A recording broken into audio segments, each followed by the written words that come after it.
So what I want to do here is import my old OBJ. Sometimes I make OBJs other than saving. OBJs have a lot more stability sometimes. They're very reliable. They cross platforms and everything else. That's why I always save a copy as an OBJ. So here on the very tip, I'm seeing a little weird object going on at the very tip of this. So what I want to do is make sure that is not the case. I want it so I could see this. Okay. And I'm going to show you a different way to mirror because sometimes the mirror cut command has some issues. So I always fall back on the old reliable modeling method, and that's taking this, deleting one side, going into object mode, hitting dog and Victor on the keyboard, and putting that right there.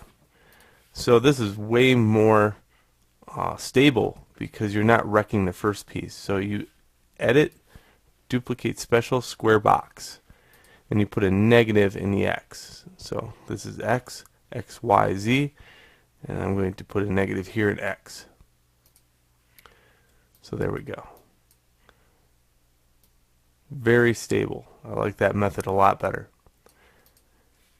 To get them to talk to each other, another thing nice about this is it fixes any center point issues.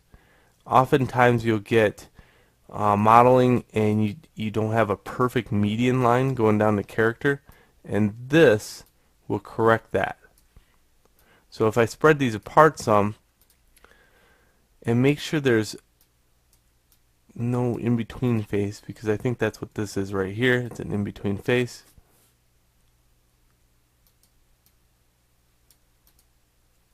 Like that. So this median line is broke. Well, at least with this method, you can fix your median line, and then afterwards, anytime that you use the mirror cut command, it'll work a lot better. So what I want to do is use the merge edge tool. I can't see edges, so I'm going to turn wireframe on shaded.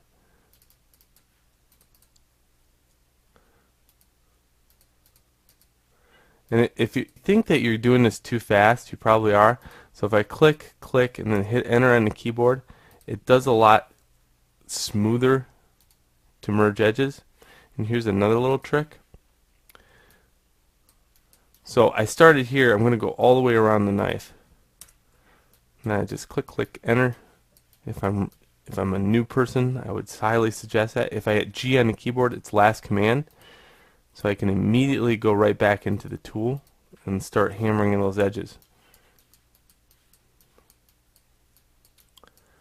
You should do this as a new user if you're using Maya, is really go to town with the merge edge tool before you start merging vertices and going into the mirror cut command. This is the ancient true way of doing it in 3D. It takes a couple seconds, but hey, you know, that's what we have as seconds here. And as we get faster and faster, we use more and more tools.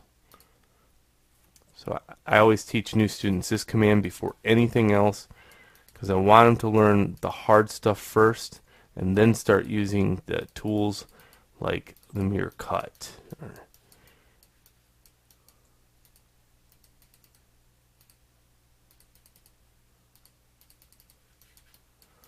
Okay, so it takes a couple seconds to sew it back together. And I'll show you the advantage to it here in a little couple seconds. Alright, so this is my part all sewn together. Let me do something real quick. Let me duplicate this. What I want to do is change something on the other side. Let's say I take all the vertices and I make them a little bit bigger. Like that. Let's see if the mirror cut command works a little bit better now.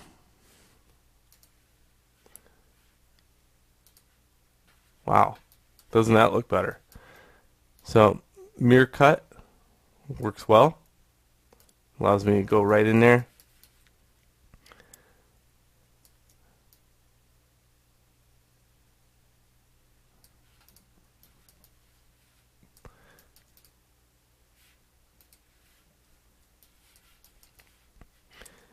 It didn't leave my change, however, so let me show you why it didn't do that.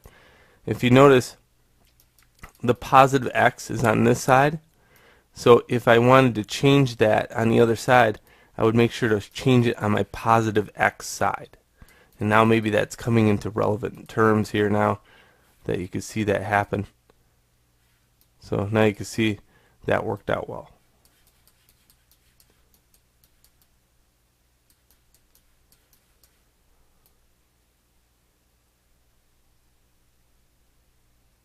I always like leaving a little bit of an extra room in there.